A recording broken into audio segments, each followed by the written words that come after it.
इसके बाद देखिए सभी स्टूडेंट्स को एक्सप्लेन किया है। जितने स्टूडेंट्स को मैथ्स टफ जाता है उसमें इजी चैप्टर परचेज करिए। सबसे इजी चैप्टर कंस्ट्रक्शन था, लेकिन कंस्ट्रक्शन सिलेबस से निकाल दिया अभी सबसे हम जितने चैप्टर्स बच्चे उसमें प्रोबेबिलिटी सबसे इजी है। तो बाकी किसी चैप्टर पे जाने से पहले प्रोबेबिलिटी चैप्टर को 10 बार का डालिए, इसे क्लियर है। सबसे दैट इज इम्पोर्टेंट। जो चैप्टर सीखो उसको एक्सेस करेगा। जिनको फुल मैथ्स का चाहिए उनको तो पूरे चैप्टर कर, लेकिन जिनको एक्चुअली मैथ्स में थोड़ा डर लगता है पहले 1-2-3 चैप्टर अच्छे वाले इजी वाले अच्छे से कर दीजिए, ताकि कंफर्म हो जाए कि आप क्लियर हो जाएंगे। उसके बाद फिर आगे जाइए। इसे क्लियर। Exercise 15.1 question number 19। मैंने क्वेश्चन नंबर 19 में क्या है, a dice throw.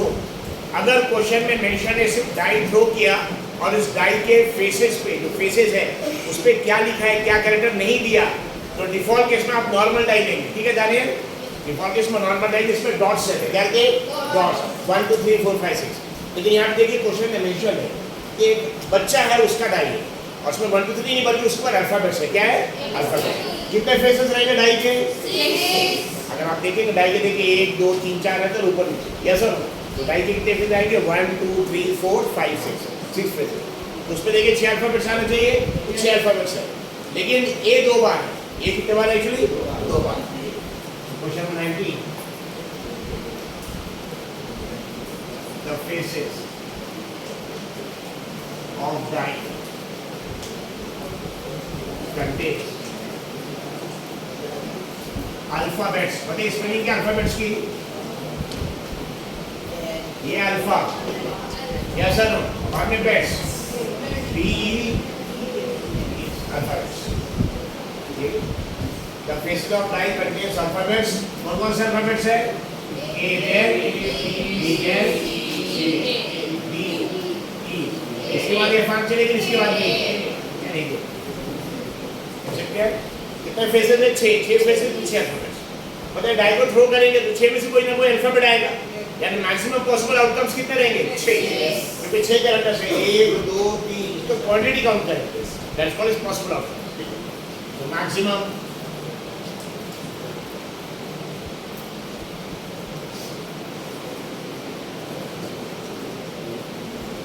possible outcomes, maximum possible outcomes, and that is noted by NS। कैसे नोट करते उसको? NS। maximum possible outcomes NS is equal to, उसके लिए काउंट करना पड़ेगा कितने कैरेक्टर्स है? 1 2 3 4 5 6। टोटल यहाँ पे कैरेक्टर्स कितने हैं अगर आप देखेंगे? 6 अल्फाबेट्स। 6 अल्फाबेट्स जो 6 है ना, इसकी F6, this is same 6. So maximum possible outcomes NS is equal to 6. Is it clear? भले हमको प्रोबेबिलिटी नंबर 1 A की निकालना है, प्रोबेबिलिटी नंबर 2 B का निकालना है, किसी की भी, लेकिन दोनों के लिए NS इतनी है। देखो उधर क्या है, दोनों में NS क्या रहेगा? ये भाई आप क्या बोलोगे? इसके बाद हमको प्रोबेबिलिटी निकालना नंबर 1 किस चीज़ का? अल्फाबेट A का। तो हम उसको इवेंट A भी बोल सकते हैं, लेकिन A B C हो सकता है आपको कंफ्यूज हो इसके साथ, इसलिए इवेंट 1 दो। क्या बोलते उसको? इवेंट 1। इवेंट A भी बोल सकते हैं, लेकिन A ऑलरेडी यहाँ ABC वगैरह से इवेंट होगा। बताइए हमको प्रोबेबिलिटी निकालना है कि डाई थ्रो करने के बाद A आना चाहिए। क्या आना चाहिए? A। यानी हमारे मतलब का आउटपुट क्या है? A। तो आउटपुट इज इक्वल टू क्या आना चाहिए? Yes, A। Output is equal to, बताइए अल्फाबेट A, अगर ये पहला वाला A आया तो भी आ जाएगा, दूसरा वाला A आया तो भी आया। यानी 6 टोटल एक्शन 6 अल्फाबेट से 6 में से हमारे काम के अल्फाबेट्स कितने हैं? 2। इनको बोलते हैं फेवरेबल आउटकम। क्या बोलते हैं इसको? तो फेवरेबल आउटकम 2 है। अगर हमको सपोज प्रोबेबिलिटी निकालना है अल्फाबेट B की, तो P एक ही बात है, बताइए फेवरेबल आउटकम 1 है, D का C का भी 1 है, D का भी 1 है, E का भी 1 है, F का 0 है, F है नहीं आते, G वगैरह नहीं आते, लेकिन A की प्रोबेबिलिटी कितनी है? 2। फेवरेबल आउटकम क्योंकि 2 बार है। Output is equal to number of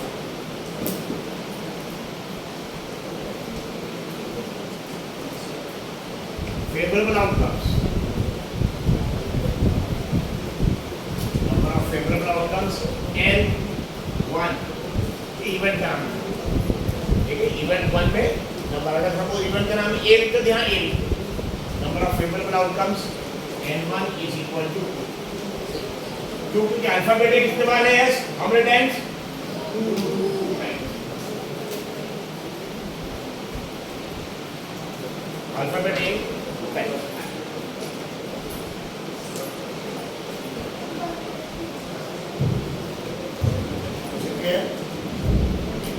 so probability of event 1 मतलब इसको कैसे नोट करेंगे p yes 1 ठीक है प्रोबेबिलिटी ऑफ इवेंट 1 इवेंट का नाम क्या लिखा है 1 तो फेवरेबल आउटकम में भी अंदर 1 आएगा और प्रोबेबिलिटी में भी 1 आएगा इसे क्लियर अगर ये इवेंट का नाम a लिखते तो n a और यहां क्या आता b a इसे क्लियर हमने a से यूज नहीं किया क्योंकि अल्फाबेट a वगैरह है इसलिए उससे कंफ्यूज नहीं होना so probability of event 1 is equal to पता है न्यूमरेटर में क्या रहेगा फेवरेबल आउटकम n1 और डिनोमिनेटर में क्या रहेगा पॉसिबल आउटकम n1 की वैल्यू अल्फाबेट a कितने बार है 2 बार और मैक्सिमम पॉसिबल आउटकम्स कितने हैं 6 2/6 इसे क्लियर ये अल्फाबेट a कितने बार है 2 बार है इसलिए फेवरेबल आउटकम 2 और मैक्सिमम पॉसिबल कैरेक्टर्स कितने 6 तो पॉसिबल आउटकम 6 है 2/6 इसको डिवाइड करेंगे b = 1/3 यानी अगर डाई को इसका मतलब देखिए क्या होगा अगर डाई को हम 3 बार फेंकेंगे तो एक बार ए आ सकता है एक बार क्या आ सकता है या 6 बार अगर हम उसको थ्रो करेंगे 6 बार कितने बार ए आ सकता है 2 बार इसकी प्रोबेबिलिटी पॉसिबिलिटी लेकिन जरूरी नहीं कि ऐसा आएगा ही हमेशा ऐसा भी जरूरी नहीं कि ऐसा आएगा लेकिन प्रोबेबिलिटी ये पॉसिबिलिटी है अगर डाई को कितने बार थ्रो किया हमने 3 बार तो ए कितने बार आएगा 1 बार अगर 6 बार थ्रो किया तो 2 बार और अगर 9 बार थ्रो किया तो 6 बार ठीक है 3 बार में 1 6 में 2 ये तो 9 में कितना आएगा 3 12 में 4 15 में 5 ओके नंबर 1 आउटपुट में 1 चाहिए नंबर 2 मतलब इवेंट 1 था इसको इवेंट 2 बोलते आउटपुट में क्या आना चाहिए भाई output is equal to d और अल्फाबेट डी है ना यस सर अल्फाबेट डी कितने बार आ रहा 1 बार इसका भी ओनली 1 टाइम्स इसे favourable outcome number of favourable outcome number of favourable outcomes n2 event 2 that is equal to 1 of probability of event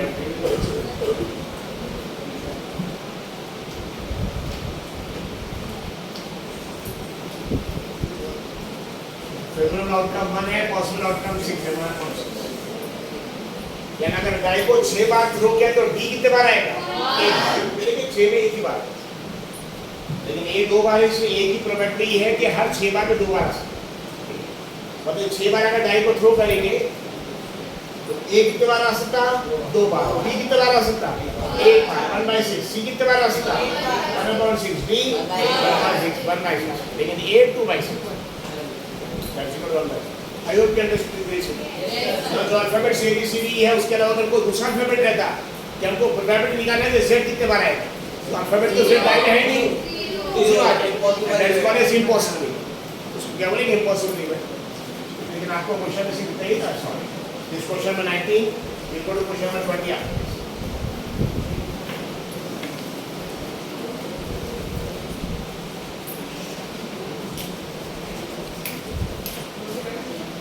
yes right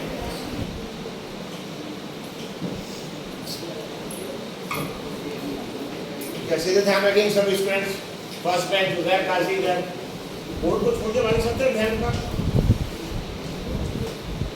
बच्चा तो क्वेश्चन नंबर 20 में देखिए क्या है a dice throw what is done dice throw die को throw किया actually random और rectangle में कहीं पे भी डाई आ सकता है जो रेक्टेंगल है ना इसके अंदर डाई कहीं भी आ सकता है और इसकी लेंथ ऑफ ब्रेथ दिया है शायद यस और no how much is given as length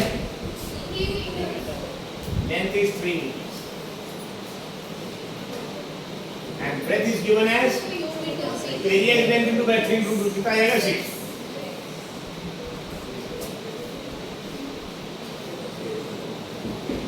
Is it clear? So what is done? Aditya माटे a die is thrown, एक डाई को थ्रो किया रेक्टेंगल रीजन में कहीं पे भी प्लेस हो सकता है, कहीं भी गिर सकता है, ठीक है? डाई कहाँ पे गिर सकता है? रेक्टेंगल रीजन में कहीं भी गिर सकता है। पता है रेक्टेंगल रीजन में कहीं भी गिर सकता है मतलब maximum possible area, possible outcome नहीं बोलेंगे, क्या बोलेंगे? Maximum possible area is area of rectangle that is 3 into 2 that is equal to 6। Area of rectangle form length into breadth है, लेंथ 3 और ब्रेथ कितना है? 2, 3 to the 6। अब हमको इसके अंदर एक सर्कल भी है, इसके अंदर ही एक सर्कल, यस और नो? हमको प्रोबेबिलिटी निकालना है कि डाई सर्कल के अंदर, और इस सर्कल का डायमीटर क्या दिया हुआ है? 1 मीटर, इसका डायमीटर दिया है।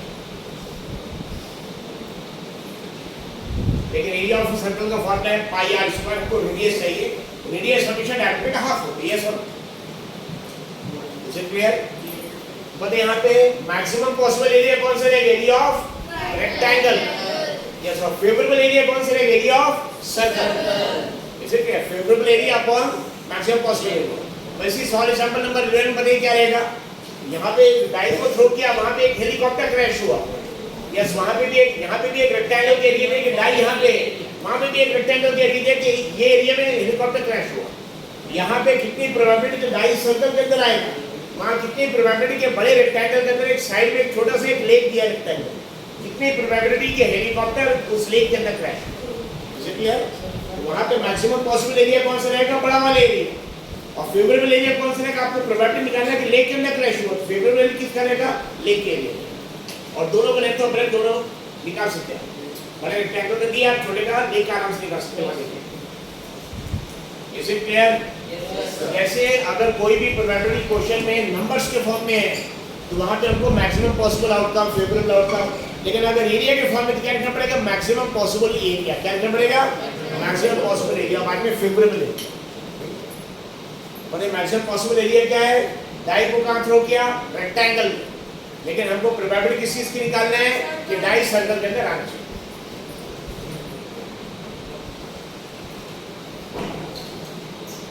Die throw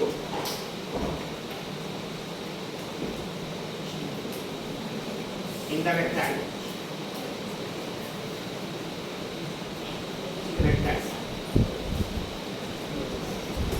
That is thrown in the rectangle.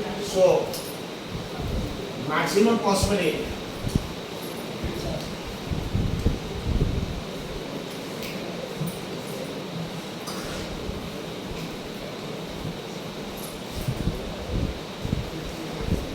Is NS, NSC करेंगे, length into breadth, that is equal to 6 meter square. What the unit? Meter में, breadth meter में, meter into meter, how much it will be? Meter square, तो 6 meter square. जब हम board की तरफ लिखते हैं, ध्यान देना रखिए, बहुत सारे बच्चे आपस में बात करते हैं, उनको लगता है कि सर को हमने बुद्धू बनाया है, ये उनको मालूम नहीं कि बेवकूफ है, तो खुद अपने आप को बुद्धू बना दिया। यस सर को थोड़ी बनाया, अपने आप को बना लिया, समझ में नहीं आया सर ने क्या बोला, और एग्जाम में जाके खाली दिमाग लेके चले जाएंगे। कभी भी याद रखिए, आप कभी भी गलती करते हैं किसी से छुप के, आपको लगता है कि देखो हमने कैसे बेवकूफ बनाया, बेवकूफ किसी को नहीं बना, अपने आप को बना लिया। Yes sir no? इसको आपके पापा पैसा भी दे रहे, फीस भी मिल गई, हमारे हमको तो बेवकूफ का बना, हमको फीस मिल गई, ठीक है, आप अपने आप को बेवकूफ बना, ठीक है, इसकी ध्यान रखिए। इधर हमारा चेहरा इधर है, तो आप जिंदगी में आपको पता है honesty is the best policy, दूसरा कोई तरीका ही नहीं, अपने आप से ईमानदार रहिए, तो जिंदगी में बढ़ नहीं सकते कभी। तो मैक्सिमम पॉसिबल एरिया बताएं, मैक्सिमम पॉसिबल एरिया क्या रहेगा? जो डाई को थ्रो करेंगे रेक्टेंगल के एरिया, लेकिन हमको प्रोबेबिलिटी निकालना है कि डाई कहाँ पे आना चाहिए? रेक्टेंगल में नहीं, सर्कल के अंदर। इसका जो एरिया रहेगा उसको क्या बोलेंगे? Actually favourable area, that is called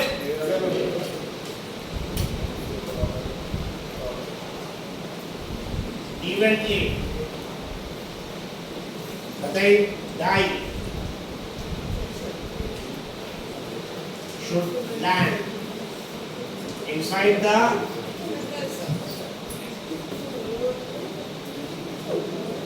इसकी प्रोबेबिलिटी निकालना है, डाई should land inside the circle. So favorable area.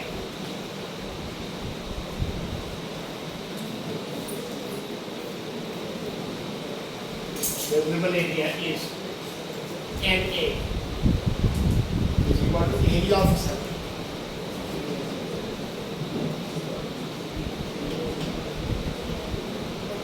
area of circle that is equal to pi r square equation number 1. बताइए diameter d is equal to 1 meter. The radius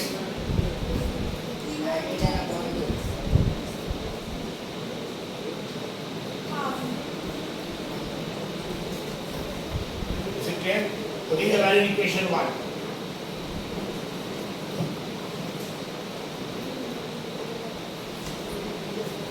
So favorable area NA is equal to pi r square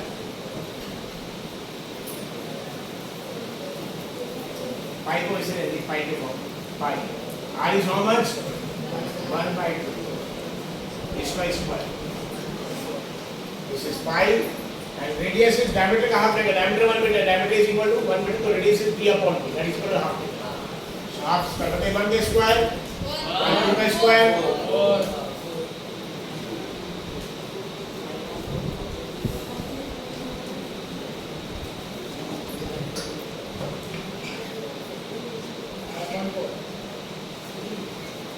probability का formula क्या रहेगा favourable area upon possible area यानी area of circle upon area of rectangle probability of event रहती है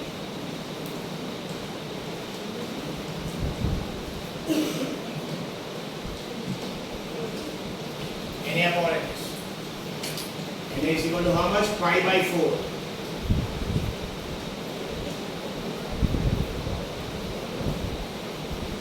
and NS maximum possible area is 3 2s are 6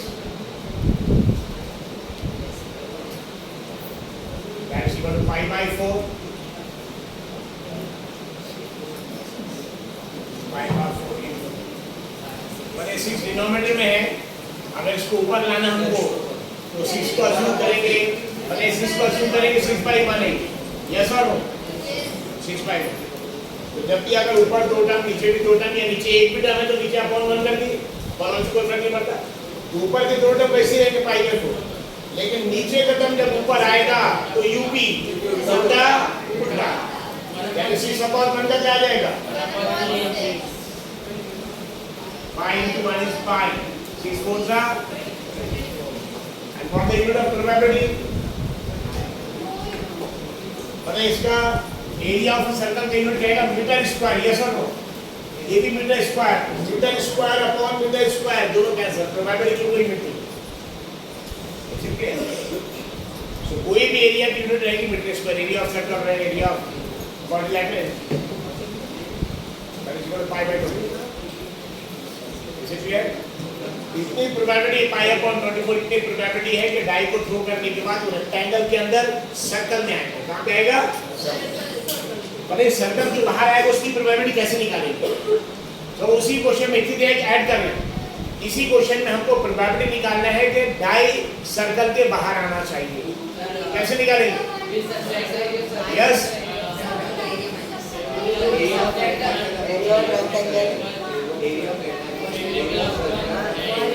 इसका simple formula ये जैसे yes इसका फॉर्मूला कैसे यस सर्कल के अंदर आना चाहिए उसकी प्रोबेबिलिटी आ गई सर्कल के बाहर की प्रोबेबिलिटी निकालना है तो देखिए सर्कल के अंदर की प्रोबेबिलिटी प्लस सर्कल के बाहर की प्रोबेबिलिटी दोनों सेम है कि अपोजिट है अपोजिट अगर एक को बोलेंगे इवेंट ए तो इसको क्या बोलेंगे इवेंट नॉट ए और इवेंट ए की प्रोबेबिलिटी नॉट ए की प्रोबेबिलिटी ऐड करने से आंसर क्या आता है 1 वहां से आप कैलकुलेट कर सकते हैं कि अगर क्वेश्चन में निकालना है उस क्वेश्चन में ऐड कर जैसा है ऐड द क्वेश्चन बुक में ऐड कर दो also find the probability question में add also find the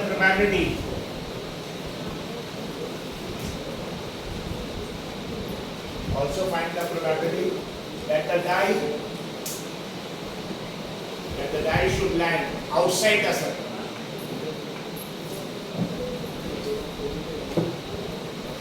also find the probability that the die should land outside the circle.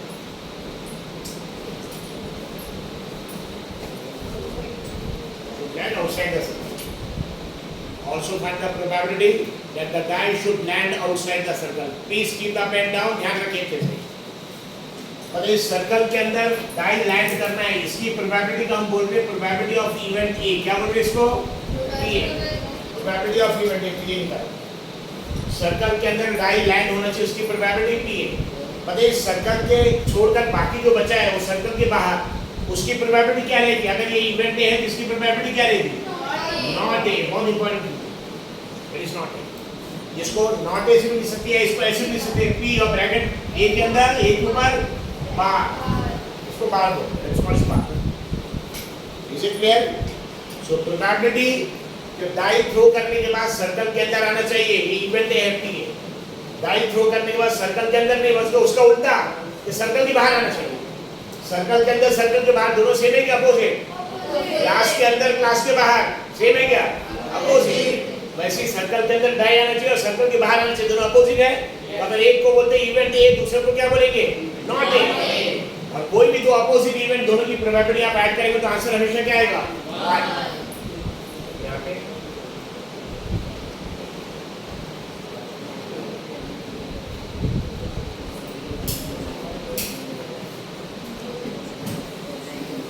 probability of A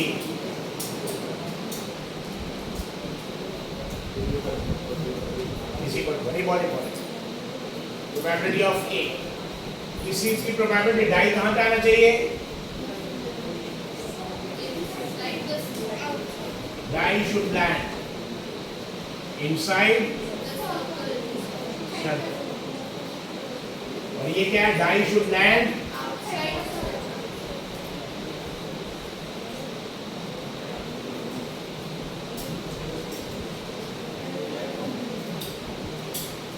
question में नहीं है लेकिन आपको समझाने के लिए, should land outside the circle.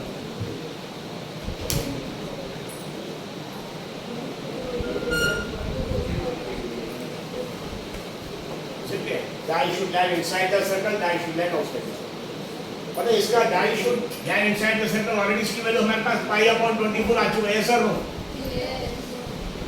इसका आंसर पाई अपॉन 24 ऑलरेडी हमारे पास आ चुका है, यस और नो? क्या है बराबर? Die should land inside the circle, उसकी प्रोबेबिलिटी पाई अपॉन 24 ऑलरेडी आ चुका है, yes. Plus outside the circle को हम बोल रहे हैं, इसको बोल रहे हैं पी ए बार या पी ए बार। और दोनों का एड्रेस आंसर क्या आना चाहिए? बोले पी ए बार कैसे निकालेंगे? पाई बाय 24 की यहाँ शिफ्ट कर दी, मतलब प्लस का क्या आ जाएगा?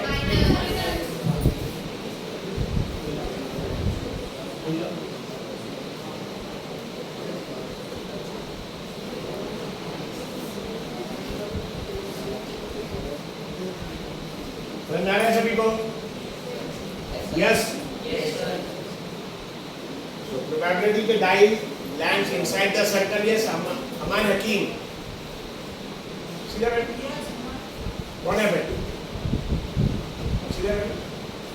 पढ़ना है ना, 10th क्लास पास कर रहे हैं नहीं? नहीं करने के बाद लगेगा क्या? पास करने तो अच्छे ही बैठी। तो probability that die will land inside the circle pi by 24 है। तो probability die should land inside the circle pi by 24। और ये आउटसाइड द सर्कल हमको निकालना चाहिए, बारिश का ऊपर पाई बाय 24 को शिफ्ट कर देंगे तो 1 माइनस पाई बाय 24। बट यहाँ 1 के नीचे कुछ नहीं, मतलब इसको क्या शुरू कर सकते हैं?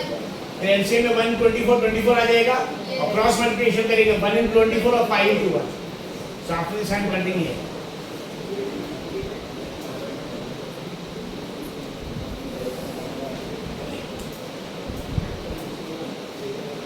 Okay, what will be LCM? 1 into 24, yes or no?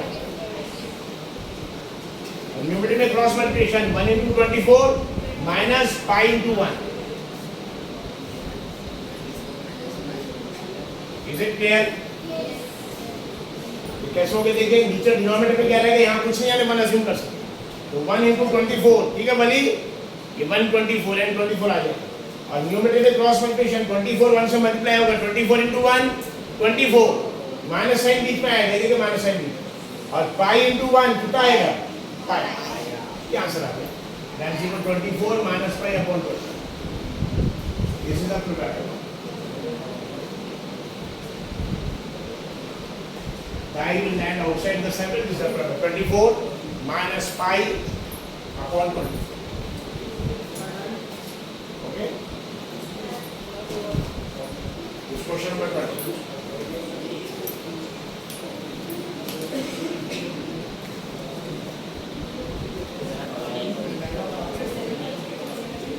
Yes.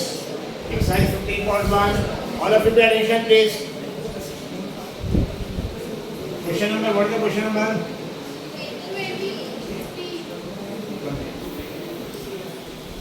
सारी स्टूडेंट ध्यान रखेंगे, आपने खाना ज्यादा खाया सीधे बैठी। Question number question number yes. हमने सिक्स स्टेट। तो क्वेश्चन में देखिए क्या दिया है? A coin is tossed how many times? अगर एक कॉइन को 3 बार टॉस करेंगे या 3 कॉइन एक साथ टॉस करेंगे, दोनों का रिजल्ट सेम आएगा। पर अगर 3 कॉइन को एक साथ टॉस किया, हो सकता है कि तीनों पे हेड आ जाए H H H, या एक कॉइन को 3 बार टॉस करें, सपोज पहली बार भी हेड आ रहा, दूसरी बार भी हेड आ रहा, तीसरी बार भी हेड आ रहा, यस सर, तो दोनों आउटपुट सेम है। तो याद रखिए, अगर आपको दिया है कि 3 कॉइन को टॉस किया उसका जो रिजल्ट आएगा, और एक कॉइन को 3 बार टॉस किया उसका रिजल्ट सेम है। सिंपल है, बहुत जल्दी से। यहाँ पे आप कॉइन इज टॉस 3 टाइम्स, कितने बार टॉस किया कॉइन को? 3 बार टॉस किया। 3 बार टॉस करने से आउटपुट्स कितने आएंगे उसका फॉर्मूला है। पता चले सिंगल कॉइन को टॉस करेंगे, सिंगल कॉइन तो या तो हेड आएगा या टेल आएगा, कितने आउटपुट्स आएंगे? 2 आउटपुट्स। इसलिए यहाँ पे बेस 2 हो जाएगा। बेस क्या जाएगा? फॉर्मूला बता रहे हैं आपको, ध्यान रखिए। अगर एक सिंगल कॉइन को टॉस करेंगे तो पहला आउटपुट हेड, दूसरा आउटपुट 2, कितने आउटपुट्स है? 2। यहाँ पे 2। अगर एक डाई को थ्रो करा, यस, कितने आउटपुट्स आएंगे? 6, 1 2 3 4 5 6, तो यहाँ पे बेस आ जाएगा 6। कितना बेस आ जाएगा? 6। अगर एक पैक ऑफ कार्ड्स है तो पता है उसमें कितने 52 कार्ड्स हैं, 52 में कोई भी आउटपुट आ सकता, तो वहाँ पे बेस कितना आ जाएगा? 52। बेस क्या जाएगा? 52। ध्यान रखिए। अब अगर एक सिंगल कॉइन को टॉस करेंगे, यस, सिंगल कॉइन को टॉस करेंगे, कितने आउटपुट्स आएंगे? 2 to the power 1, यानी कितने आउटपुट्स? 2। कौन से? हेड और टेल, या तो हेड या टेल। अगर 2 कॉइन को टॉस करेंगे 2 to the power 2, कितने आउटपुट्स? 4। कौन से? Head tail, head 4 outputs. अगर 3 कॉइन को टॉस करेंगे 2 to the power 3, कितने आउटपुट्स? 8। यहाँ आउटपुट्स कौन से आपको पता है? क्लियर? अगर एक सिंगल डाई को थ्रो करेंगे, कितना outputs? 6 to the power 1, 6 output. 1 2 3 4 5 6। 2 die को थ्रो करेंगे 6 to the power 2, 36। 3 डाई को थ्रो करेंगे 6 to the power 3, that 6 square मतलब 36 होता है, इसमें 6 और मल्टीप्लाई करें, यानी कि 36 को हमें कितना आ जाएगा? 2 36 1 जा 36, 32 जा ऐसे 36, 3 जा अगर आप देखें तो 108 आएगा। कितना आएगा? 108। कितना आएगा? उसका डबल कितना आएगा? 216। इतना। फिर अगर सिंगल कार्ड का एक पैक यूज करेंगे, कितना output? 50 to the power 1। 2 pack use किया तो 50 to the power 2। अगर कार्ड्स के 3 पैक है तो 50 to the power 3। तो इतना देख लीजिए, आपको सिर्फ ये है। अभी क्वेश्चन में दिया है कि 3 कॉइन को टॉस किया, या एक कॉइन को 3 बार टॉस किया, एक ही बार। कितने कॉइन को टॉस किया? 3। या एक कॉइन को 3 बार टॉस किया, कितने आउटपुट? 8 आउटपुट आएगा। ये 8 आउटपुट्स कौन से आने के? So 1 coin is tossed how many times? 3 times. 1 coin is tossed 3 times. सभी स्टूडेंट ध्यान रखिए इधर अच्छे से। अभी देखिए इसको कैसे लिखेंगे। अगर एक कॉइन को 3 बार टॉस किया तो उसका 8 आउटपुट आएंगे। उसका आउटपुट देखिए लिखने का मेथड, राइट हैंड साइड से पहले कॉलम में 3 कॉलम बनाकर 3 आउटपुट है। पहले कॉलम में एक बार हेड, एक बार टेल, फिर head tail, head tail, head tail. देखिए 8 है, 1 2 3 4 5 6 7 8। ये लॉजिक याद रखिए अच्छे से। जितने भी कंप्यूटर साइंस इंजीनियरिंग करेंगे, इलेक्ट्रॉनिक्स इंजीनियरिंग करेंगे, एकदम बेस है ये, ठीक है, मशीन लैंग्वेज का बेस है। वो पढ़ेंगे आप इंजीनियरिंग, इसी याद रखिए अच्छे से कैसे। एक बार हेड, एक बार टेल, एक बार हेड, एक बार टेल। कितने आउटपुट्स आएंगे? 8। इसलिए 8 बार कितना? 1 2 3 4 5 6 7 8। अब डबल करिए, अब 2 बार हेड, 2 बार हेड, 2 बार टेल, फिर 2 बार हेड। अगर इस मेथड से आप लिखेंगे, आपका एक भी कॉम्बिनेशन मिस नहीं होगा, एक भी कॉम्बिनेशन, और कोई कॉम्बिनेशन रिपीट नहीं होगा। अब और डबल कर दिए, कितने बार? 4 टाइम्स है एंड 4 टाइम्स है। तो दूसरा एक आसान मेथड, बताइए 2 आउटपुट्स आपको याद रहेंगे आराम से? यस सर, 2 आउटपुट्स याद रहेंगे? H H, H T, T H, T T, ये चारों कॉम्बिनेशंस लिखिए एक बार एच और के साथ। किसके साथ? एच के साथ, और ये सभी कॉम्बिनेशन टी के साथ। ये देखिए H H, H T, T H, T T, दिख रहा है? किसके साथ? एच के साथ। और वही same combination H H, H T, T H, T के साथ, टी के साथ। ये भी एक आसान method. Is it clear?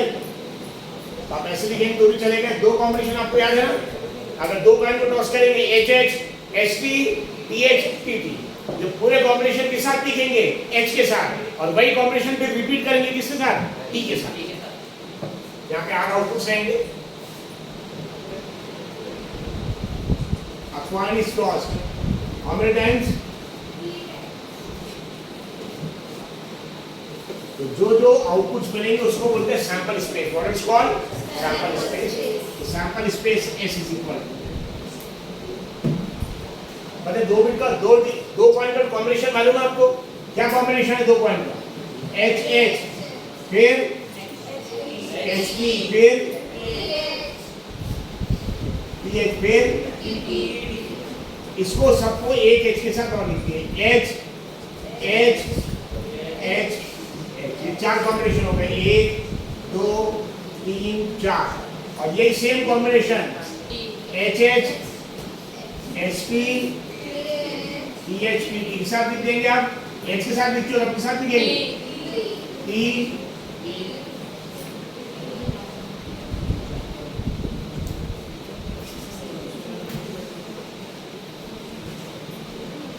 Is it clear?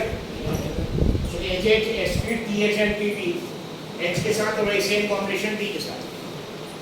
तो आप क्वेश्चन देखिए क्या दिया है? What the name that is given?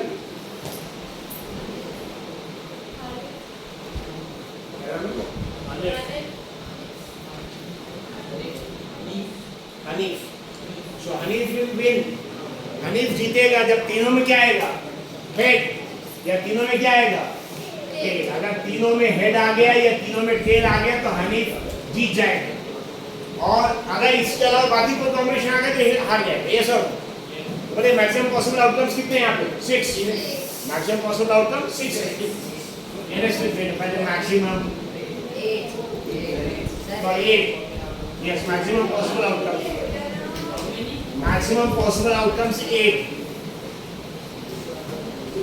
Favorable outcome नहीं, possible outcomes. Maximum possible outcomes कितने बताइए? 1 2 3 4 5 6 7 8. Maximum अभी favorable नहीं है, possible outcomes. Maximum possible outcomes NS is equal to 8. Please ध्यान रखिएगा, मैक्सिमम पॉसिबल आउटकम फेवरेबल नहीं लिखा। अब हनीफ जीतेगा अगर तीनों पे क्या आएगा? हेड, या तीनों पे टेल, लेकिन हमको प्रोबेबिलिटी हनीफ की जीतने की नहीं निकालना है, यस हारने की निकालना है। यस और नो? देखिए क्वेश्चन रीड करिए अच्छे से। क्वेश्चन में दिया Hanif will win if all the 3 coins, all the 3 times either head will come or tail will come and loses otherwise। यानी जीतने की कंडीशन क्या है? तीनों बार क्या आना चाहिए? हेड, या तीनों बार टेल। लेकिन इसके अलावा दूसरा कोई कॉम्बिनेशन आ गया तो हार जाए। हमको प्रोबेबिलिटी निकालते हैं कि प्रोबेबिलिटी किस चीज की निकालना है? Find the Hanif will lose the game. इसलिए फेवरेबल आउटकम किसका रहेगा? विन का नहीं, किसका रहेगा? Event.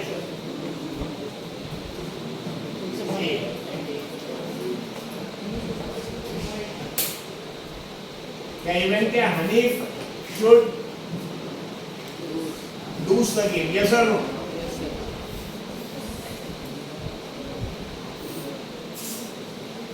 Haniff should lose the game.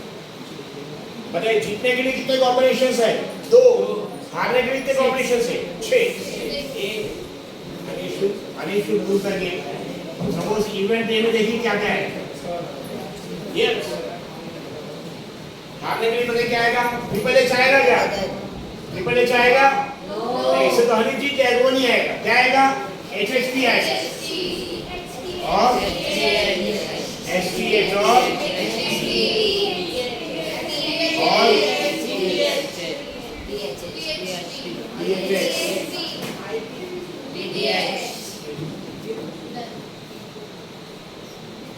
ये नहीं आएगा, ये हनीफ की जीतने की कंडीशन है, तीनों पे एच हेड या तीनों पे टेल जीतने की कंडीशन।